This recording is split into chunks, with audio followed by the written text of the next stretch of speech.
Assalamualaikum warahmatullahi wabarakatuh. Selamat datang di channel As by Story.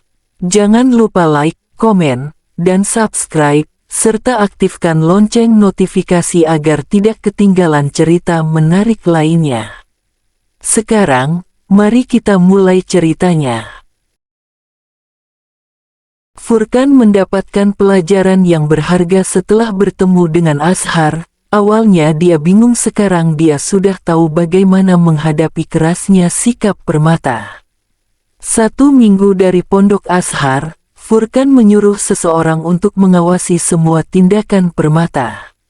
Azhar memang benar, ia tidak bisa percaya sepenuhnya dengan Permata. Ia harus lebih pintar dan licik dari Permata jika ingin rumah tangganya baik-baik saja. Sinar mentari kembali menyapa bumi dan setiap penghuninya. Udara sejuk menyentuh kulit para santri berbaris memasuki kelas. Furkan mengamati pemandangan tersebut. Hatinya selalu tenang bila melihat aktivitas para santri. Bila ia merasa gelisah atau dilanda masalah, maka selain berdoa, mengamati kegiatan para santri seperti membaca Al-Quran dan bermain mampu menenangkan pikirannya. Di ujung lapangan bola basket beberapa santri putri bercengkrama. Mereka sangat asyik dengan obrolan mereka, entah apa yang sedang mereka bicarakan, tetapi senyuman itu tidak terlihat palsu sama sekali. Sepertinya harus ada kegiatan jalan-jalan untuk mereka, mengingat mereka hanya ada di asrama, ucap Furkan. Pandangannya tak lepas dari kegiatan para santri. Ya, Furkan akan membagi beberapa sesi untuk kegiatan di luar sambil sebagai refreshing bagi para santri. Mereka memang tak seperti anak-anak umum lainnya, ketika teman sebaya mereka dapat bermain dan pergi kemanapun, namun tidak dengan para santri. Mereka harus menjalani hari-hari dengan berbagai jadwal padat dari pagi sampai sore. Untuk keluar agak jauh mereka harus izin, dan itu tidak boleh sering-sering. Menyeramkan mungkin bagi orang yang belum merasakan indahnya mondok bersama. Ketahuilah bahwa masa-masa menjadi santri adalah masa yang paling menyenangkan dan begitu berharga. Prosesnya emang sangat berat, namun dalam menjalani hari dan hasilnya begitu manis bagi mereka yang tetap mampu memegang teguh ajaran selama di pondok. Satu notifikasi masuk dari ponsel Furkan. Ketika melihat nama yang tertera di layar ponsel, perasaannya tak tenang karena yang menghubunginya adalah orang suruhan Furkan untuk mengawasi Permata. Mereka menghubungi Furkan pasti bukan masalah sepele. Saat membuka pesan tersebut, wajah teduh itu tampak sendu, tangannya terkepal kuat, entah kemana kedamaian tadi hilang seketika di bawah angin. Furkan mengatur napasnya meski dadanya teramat sesak. Jadi ini alasan Permata tidak mau pulang ke pondok. Baiklah, kalau memang itu yang dia inginkan. Furkan tak bisa lagi menahan diri untuk memberi sedikit pelajaran kepada Permata. Furkan mengambil kunci mobil dan pergi ke lokasi yang tertera di ponselnya. Tidak membutuhkan lama, hanya perlu waktu 20 untuk sampai ke sana. Ia berhenti di depan sebuah kafe. Ia masih berusaha untuk tidak marah, mengendalikan dirinya sendiri. Ketika telah sampai di dalam, Furkan menemukan apa yang ia cari. Mau berapa kali lagi kamu mau berbohong kepada saya, Permata, ucap Furkan. Permata tersentak ketika ia melihat Furkan berdiri di hadapannya. Raut wajahnya tak bersahabat. Tahu dari mana Furkan kalau ia sedang bersama dengan Zaka, atau memang hanya kebetulan saja? Bagaimana Permata akan menjelaskan semua ini kepada Furkan? Ia tahu semua penjelasannya sekarang tidak akan ada gunanya sebab dia memang salah. Terus urusan lo, tantang Permata. Jujur, Permata takut kepada Furkan. Saat Furkan marah maka ia tak akan bisa menjawab semua yang dikatakan oleh Furkan. Selalu ada argumen yang kuat bagi Furkan. Namun bukankah ini kesempatan bagus untuk membuat Furkan jengah kepada dirinya? Ini adalah tujuannya, bukan agar Furkan menceraikannya dan ia bisa bebas dari ikatan yang selama ini mengekangnya. Meski ia tahu ketika ia berpisah dengan Furkan maka ia harus siap menerima segala resikonya termasuk kemungkinan terburuknya keluarga Permata akan menolaknya sebagai anak mereka karena telah mencoreng nama keluarga. Permata siap untuk menerima segala akibat dari perbuatannya. Tak ada yang gratis di dunia ini, semuanya ada harga. Kamu tahu saya punya hak atas dirimu, tegas Furkan. Permata tertawa sumbang dan itu semakin membuat Furkan kehilangan kesabaran sementara Zaka hanya diam menyaksikan pertengkaran dua manusia di hadapannya. Bukannya tak ingin membantu Permata tetapi ia harus berhati-hati dalam bertindak, ini semua demi kebaikan Permata. Begitu daripada lo capek-capek ngurusin gue lebih baik lo lepas aja tanggung jawab yang ada pada diri lo, Permata mengatakannya tanpa beban.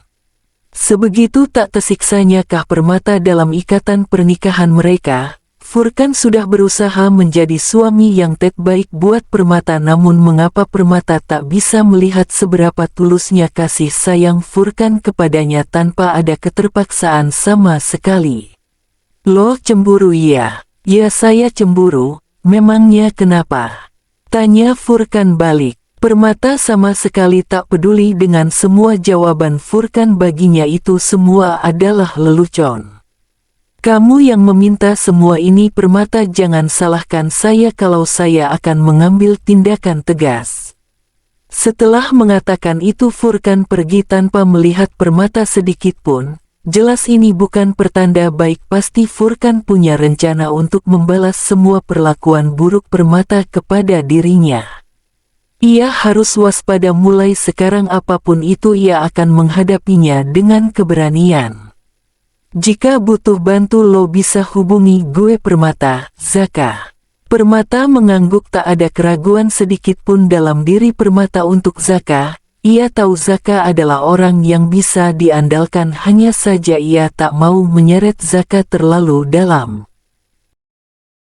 5 hari setelah kejadian di kafe, Permata terpaksa pulang karena perintah dari Furkan. Ia sungguh tak ingin menemui Furkan, urusannya dengan Zaka masih belum selesai. Ada begitu banyak pertanyaan yang ingin ditanyakan oleh Permata kepada Zaka. Sayangnya ketika Zaka hendak menjawab pertanyaan Zaka, Furkan tiba-tiba saja datang. Umi dan Abi sama sekali tidak mengetahui apa yang terjadi kepada anak dan menantunya. Mereka hanya tahu kalau Permata pulang karena ingin bertemu dengan mereka, ya hanya alasan Furkan saja sebenarnya. Furkan duduk di tepi ranjang dengan tangan terkepal kuat. Permata sama sekali tak peduli mau bagaimanapun reaksi Furkan, ia sudah tak ingin tahu salahnya sendiri mengapa mau menikah dengan anak nakal seperti dia. Kalau dibilang nakal juga tidak hanya rasa sakit mengubahnya menjadi anak pembangkang dan egois. Ia lelah untuk mengerti semua orang, berbuat baik kepada mereka karena nyatanya tak semua orang akan mengerti dengan kebaikan yang diberikan. Ada begitu banyak pertanyaan dalam diri Permata, namun pertanyaan itu hanya sebatas tenggorokannya, tak akan ada yang mampu menjawab segala pertanyaan tersebut sebab orang yang tak pernah mengalami ia tak akan paham betapa sulitnya ada di posisi Permata. Mau lo apa? Permata berjalan 2 langkah ke depan. Jauhin dia dan saya nggak suka kamu ketemu sama dia lagi. Itu bukan permintaan melainkan sebuah perintah. Ia tahu bahwa Furkan mencoba untuk tidak bersuara tinggi kepadanya. Gini ya, sejak awal lo yang mau hubungan ini berjalan. Lo nggak tahu apa yang gue alami sebelum ketemu sama lo. Gue tahu lo nggak suka gue dekat sama Zaka, namun semua perintah lo gue nggak peduli, ucap Permata lantang. Permata. Sungguh ucapan Permata menusuk ke relung hati Furkan. Mengapa segala usaha Furkan untuk membuat Permata mencintainya sama sekali tak tampak di mata istrinya. Nyatanya perjuangan sepihak itu sungguh sangat menyakitkan. Furkan seakan ingin menyerah dengan semua ini. Jujur batinnya tersiksa. Katakan di mana letak kekurangan Furkan dalam memperjuangkan cinta Permata. Ia mencoba segala cara, bahkan rela berpisah dengan Permata, mengirimnya tinggal di asrama agar istrinya bisa menikmati masa muda bersama dengan teman-temannya. Ia sudah mencintai Permata sejak lama, bahkan saat kedua orang tuanya mengatakan kalau ia sudah dijodohkan dengan Permata. Apakah memang Furkan tak punya tempat di hati Permata? Mengapa Permata tak bisa melihat luka di mata Furkan? Apa kamu tak bisa mencintai saya Permata? Tolong lupakan dia. Zaka hanya masa lalu bagimu dan saya adalah masa depanmu. Gue katakan sekali lagi sama lo, jangan paksa gue untuk melupakan dia. Zaka pernah menjadi bagian terindah dalam hidup gue. Lo nggak bisa ikut campur mengenai masa lalu gue karena itu adalah privasi gue. Nggak semua orang gue izinkan masuk ke dalam sana, termasuk lo. Tunjuk Permata tepat di hadapan wajah Furkan. Satu hal yang Permata tak suka adalah ketika seseorang sok tahu mengenai hidupnya di masa lalu padahal mereka tak ada di masa itu, mencoba memberi nasihat dan segala hal lainnya. Ya mungkin niat Furkan memang baik, tapi Permata memang tak bisa melihat semua itu. Ketika seseorang jatuh cinta maka matanya akan buta menolak kebenaran yang ada dan hanya mengikuti kata hatinya. Permata tak bisa melihat cinta dalam diri Furkan karena ia sama sekali tak punya rasa kepada Furkan. Ia juga tak bisa membohongi dirinya sendiri kalau ia masih mencintai Zaka.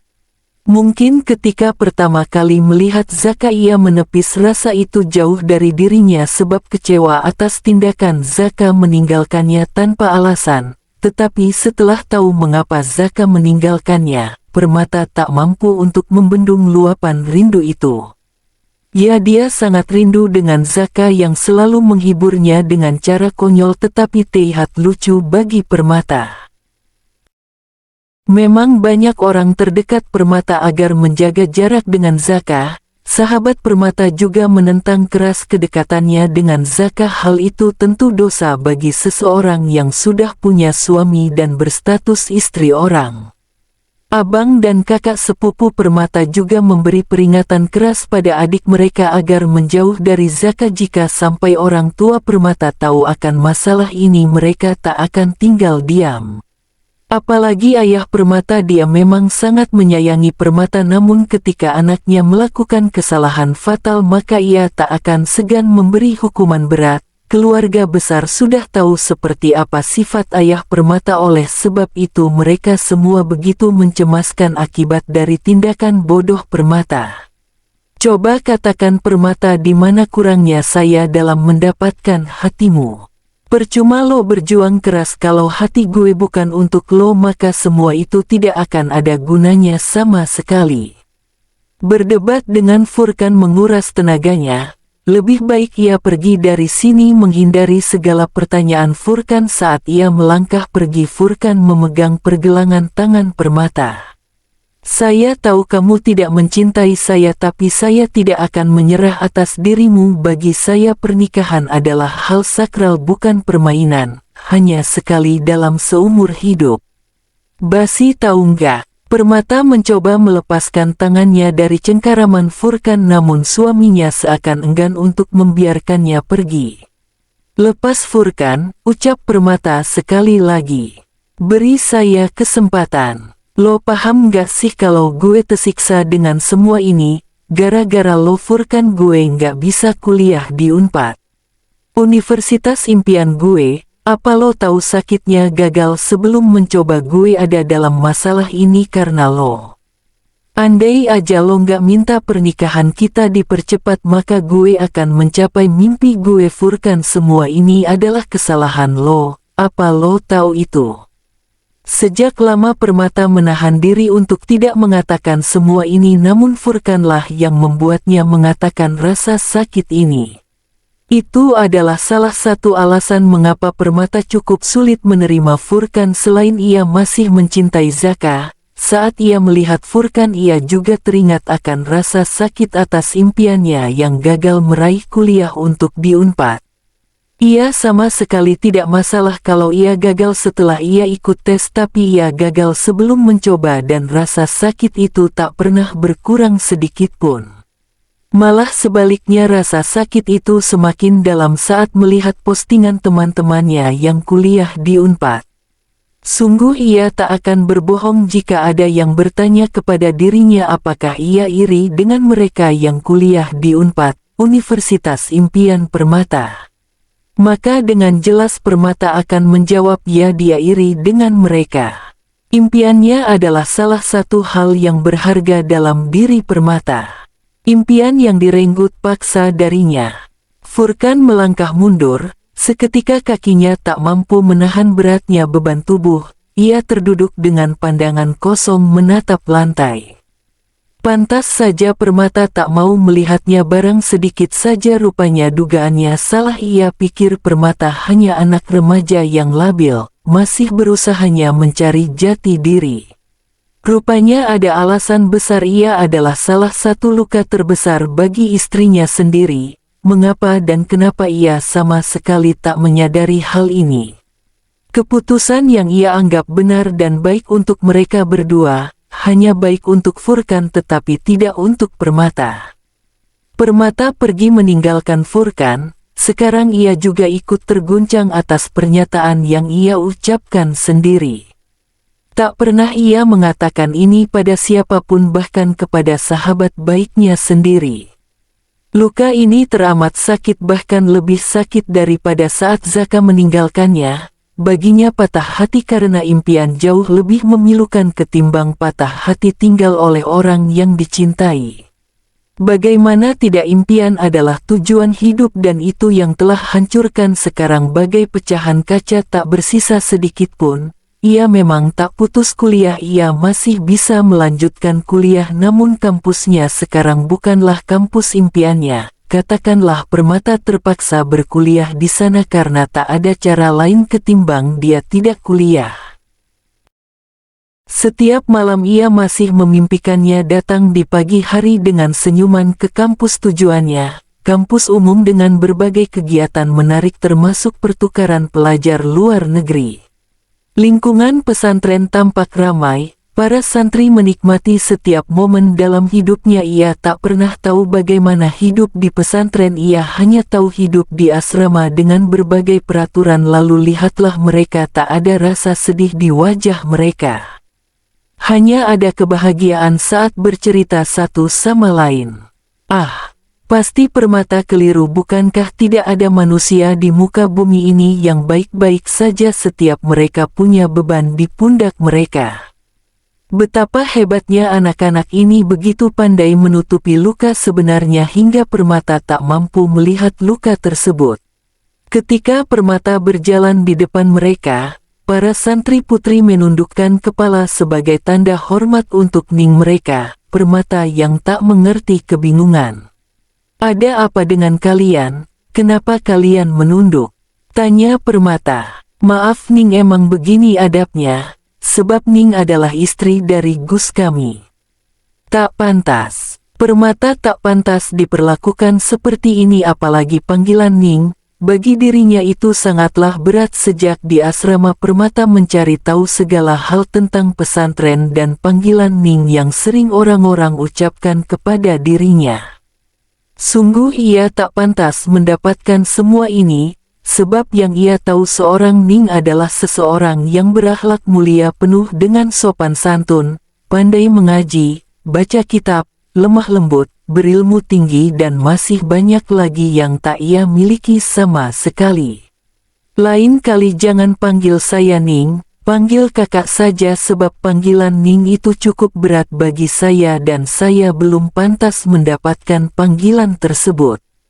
Perlakukan saja saya biasa, tak perlu berlebihan karena saya juga tak nyaman. Saya akan bicara hal ini kepada Abi dan Umi ya kalau kalian takut merasa tak sopan kepada saya," jelas Permata.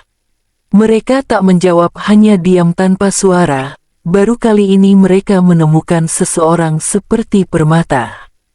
Kalau dibahas lebih lanjut soal masalah ilmu dan sopan santun, maka Permata akan mengatakan kalau para santri itu jauh lebih baik ketimbang dirinya yang masih banyak dalam hal agama.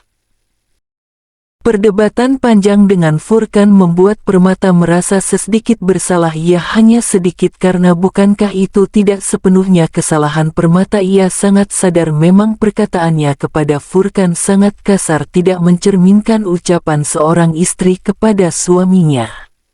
Namun gimana ya, kan pernikahan ini bukan Permata yang menginginkannya, melainkan keluarganya. Entah kenapa di zaman modern seperti sekarang harus ada perjodohan kayak Permata nggak laku aja. HD.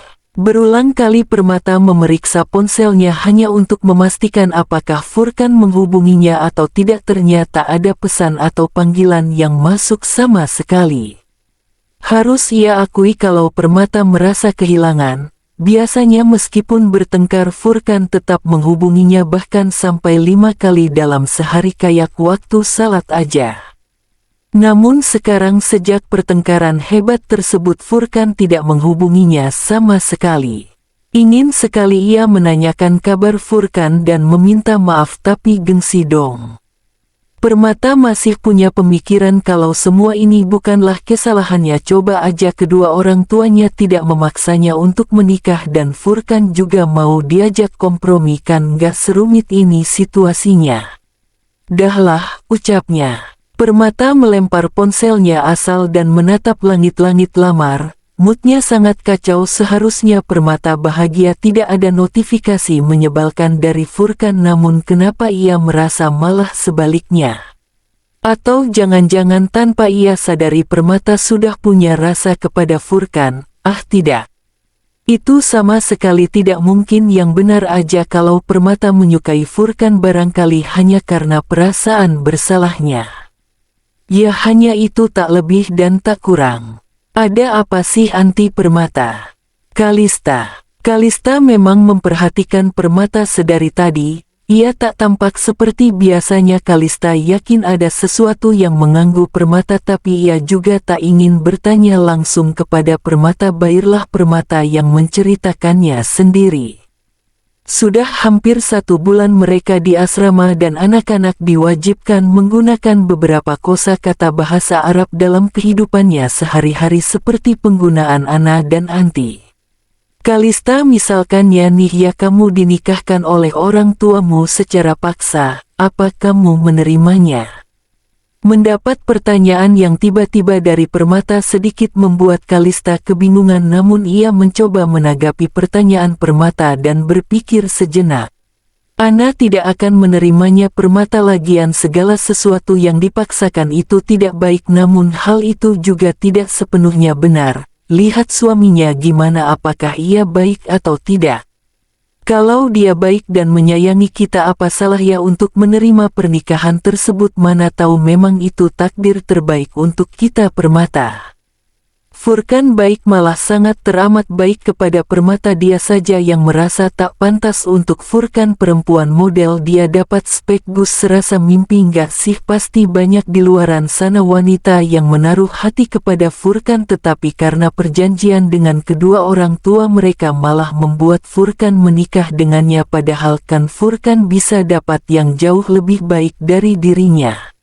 Terus nih, apa menurut anti perempuan biasa bisa menikah dengan seorang Gus? Seharusnya dengan Ning gak sih? Kalista menyentuh bahu Permata lembut.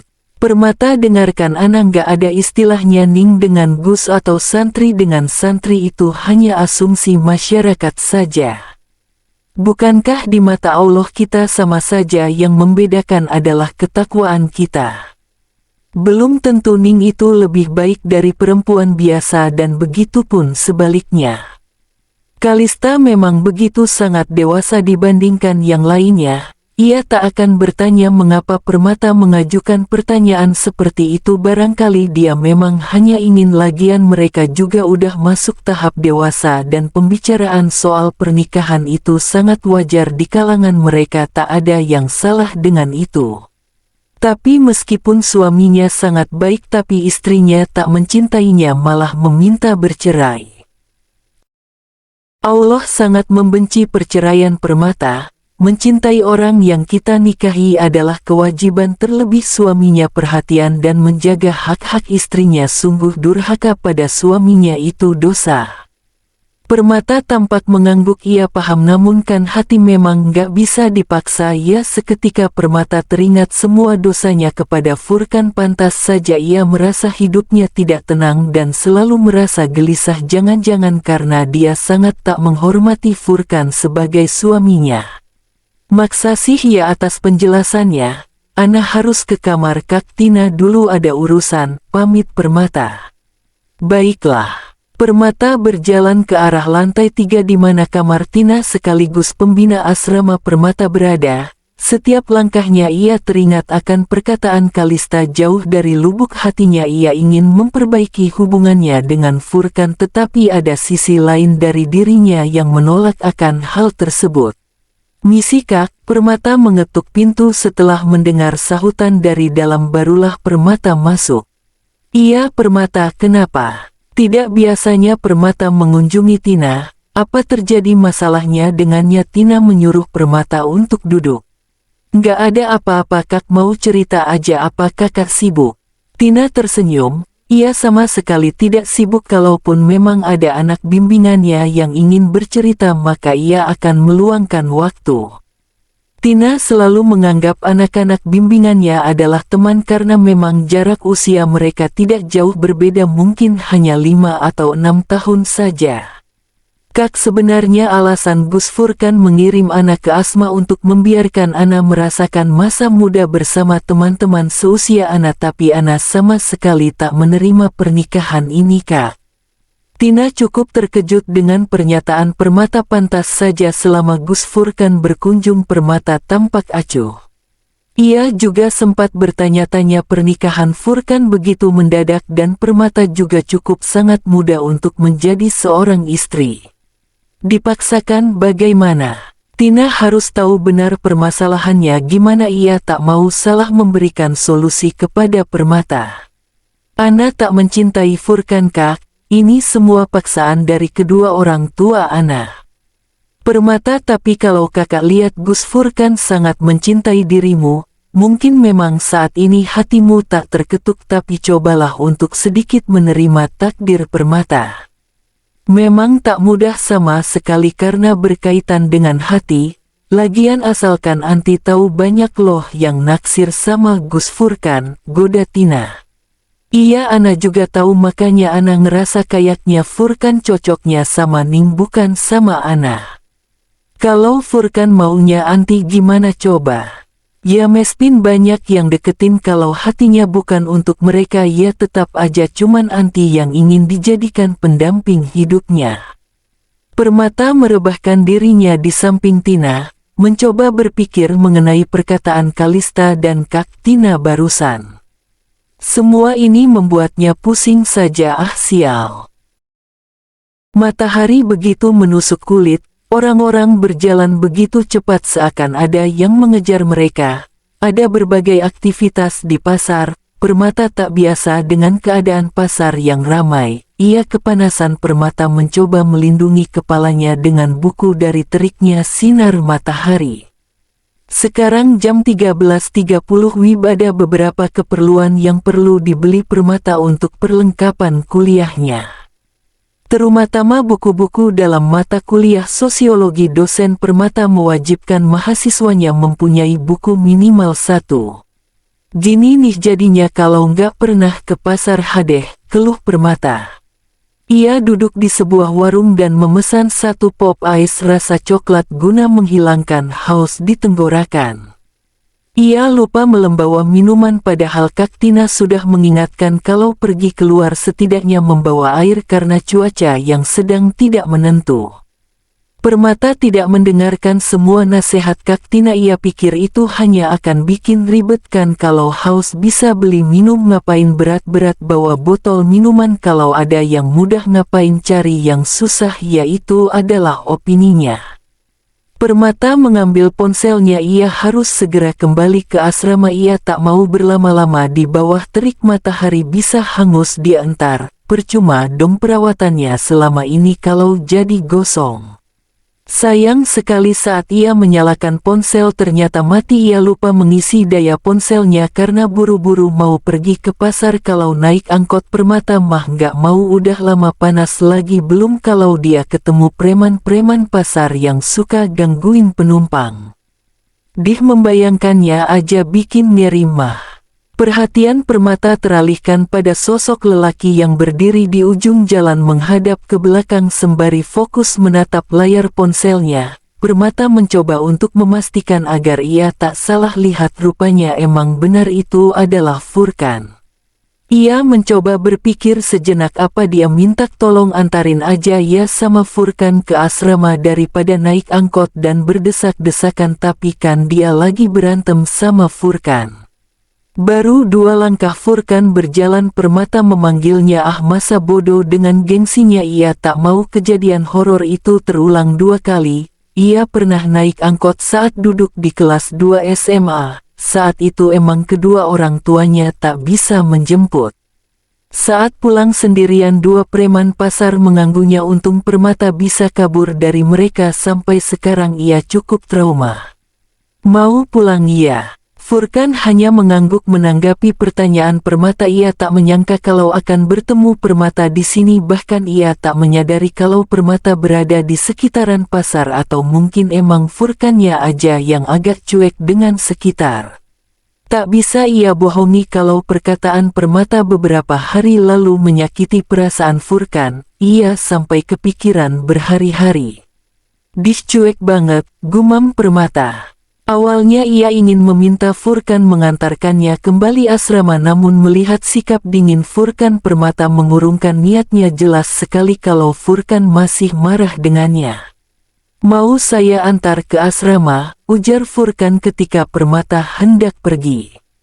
Permata mengangguk dan mengikuti arah langkah Furkan ke parkiran mobil. Akhirnya dengan begini ia lebih cepat sampai dan beristirahat. Sebelum ke asrama kita mampir ke kafe dulu, saya lapar. Furkan memecah keheningan di antara mereka.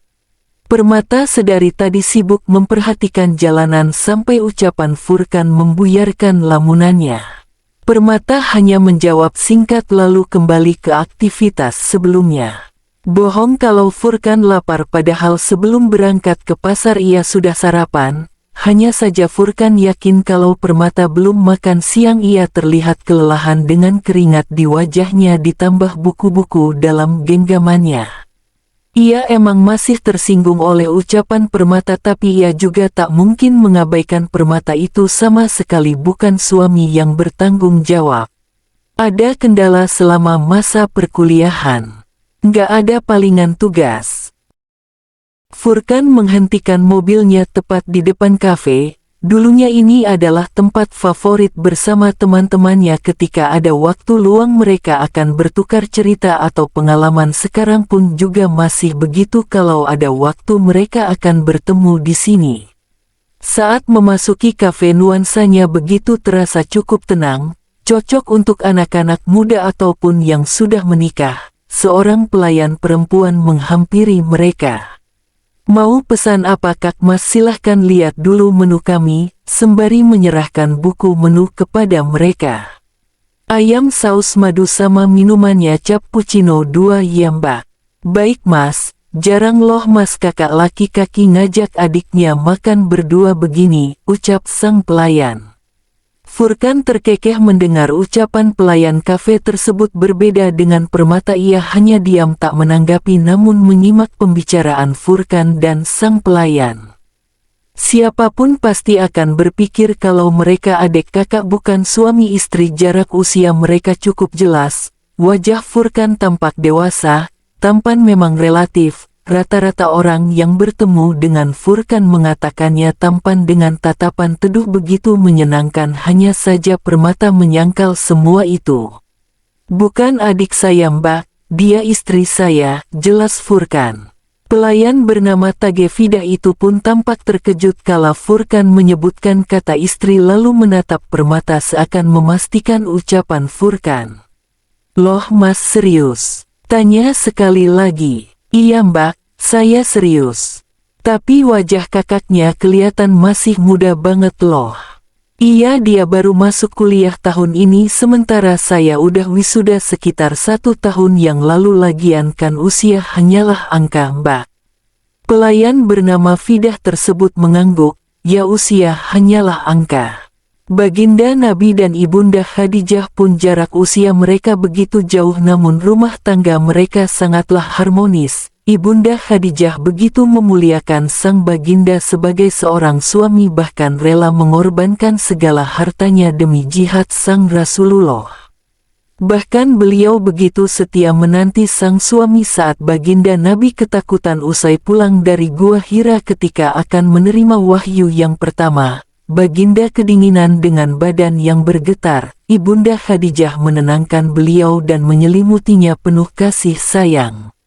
Baru nikah ya Mas? Iya, kami baru nikah Mbak.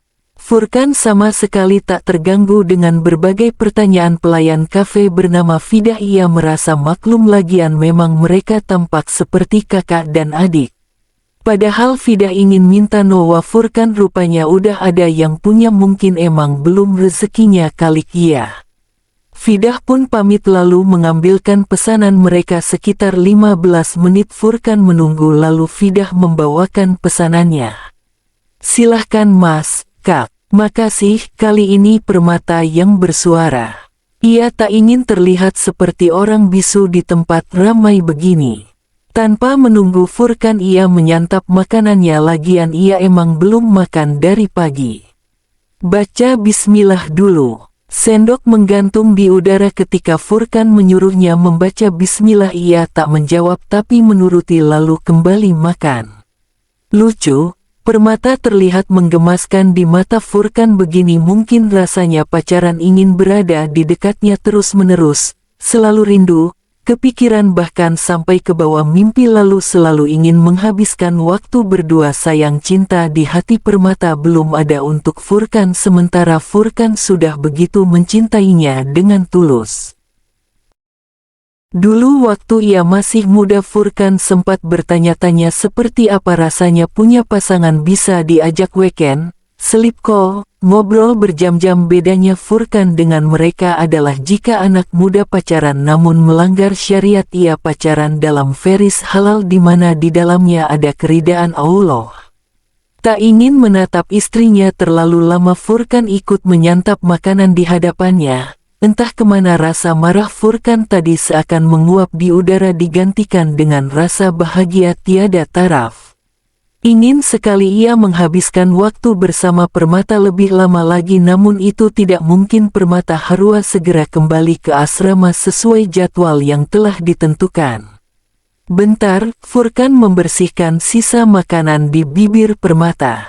Permata sedikit tersentak kala tangan Furkan menyentuh bibirnya. Ia tetap mencoba menyembunyikan rasa berbeda dalam hatinya. Permata tidak tahu perasaan apa ini.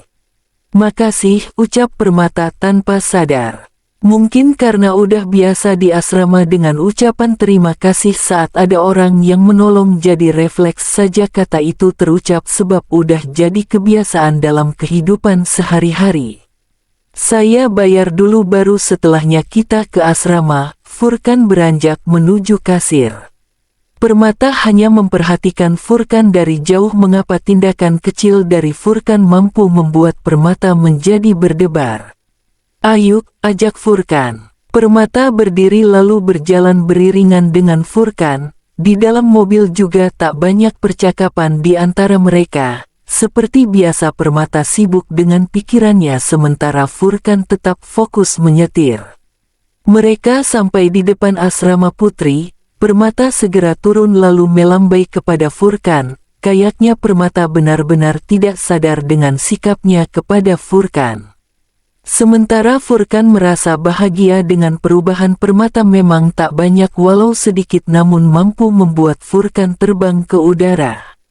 Permata memasuki gerbang asrama. Rupanya Haira, teman sekamarnya, melihat pemandangan tadi. Siapa tuh? Tanya Haira menggoda. Ah, bukan siapa-siapa, kilah Permata sembari sedikit tersenyum. Bersambung.